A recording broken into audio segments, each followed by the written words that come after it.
On today's show, a stately mansion revived and renewed in Ohio, a historic home tailor-made for a history-loving pair in Missouri, and an add-on that's a seamless match to a house in Pennsylvania.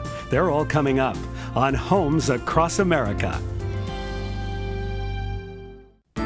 Up next, a Pennsylvania remodel that takes a house from old to bold.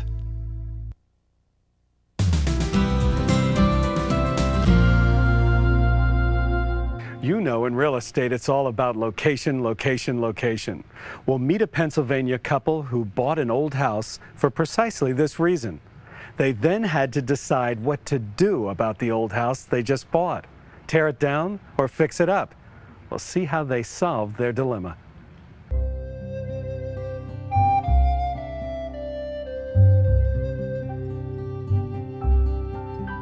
When Pittsburgh residents Jerry and Monica Segal first saw their 1920s English-style cottage, it was love at first sight. But despite the home's obvious charms, its site was its main selling point. The house sits at the edge of Frick Park. It's actually surrounded by the park on three sides. Most of the houses along the park are passed down from generation to generation. Very rare that people will sell. And this is one of the prime corners of the park. They felt the home's almost 1 acre lot offered the best of both worlds. A place located in the city, but that felt like it was in the country. Although the lot was roomy, the house wasn't.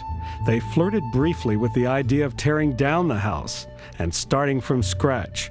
But then they decided the house was worth saving. When we finally were able to see the house without the shrubbery, we recognized it had a great deal of charm to it and was constructed like a tank out of stone. And what we had to do then is sandblast the stone because it had taken on a black hue. And when we finally had it sandblasted, we found out that the stone was not black, but actually a sand-colored stone. They decided to remodel and called in architect Roy Penner to talk about adding on.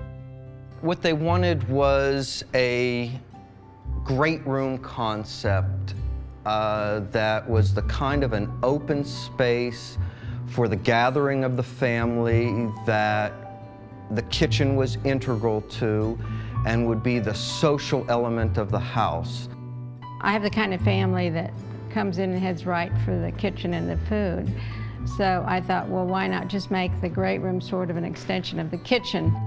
Roy's solution was to join together the original house with a detached garage. This would create a whole new family living wing.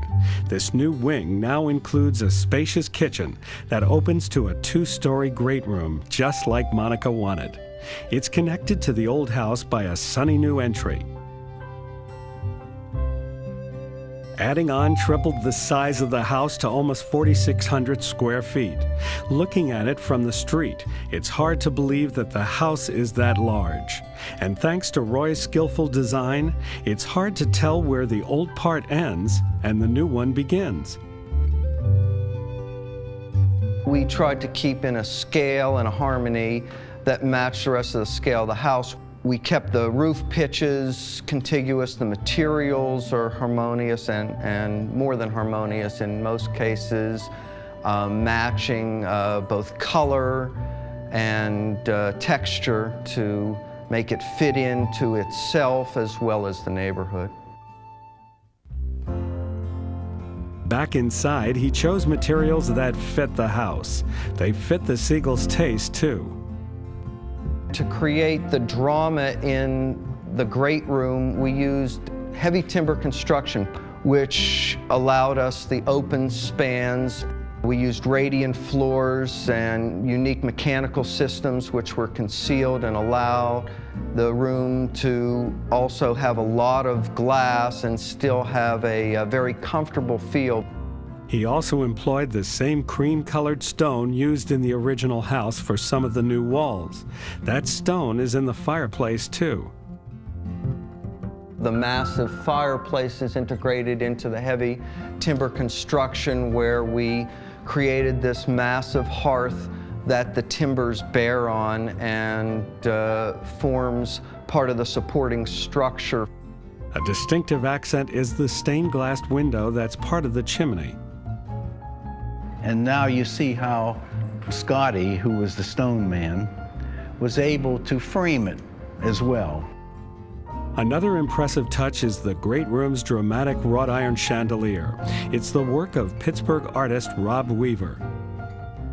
He took our idea of a design that we first found in one of the Frank Lloyd Wright books, and he was able then to transform that into what you now see. The use of wrought iron was inspired by the Segal's new front door. It's an antique from a 19th century home that used to sit on Lake Erie. It's also inspired them to have Weaver create wrought iron banisters and railings in the new wing too. I think we have a very functional home, and one of the biggest compliments I've ever had on the home is yesterday my granddaughter brought an 8-year-old friend, and they played for a while, and she came over to me and said, "This is the coolest house I've ever seen." I thought, wow, if an 8-year-old approves of it, why, I've done something fairly well.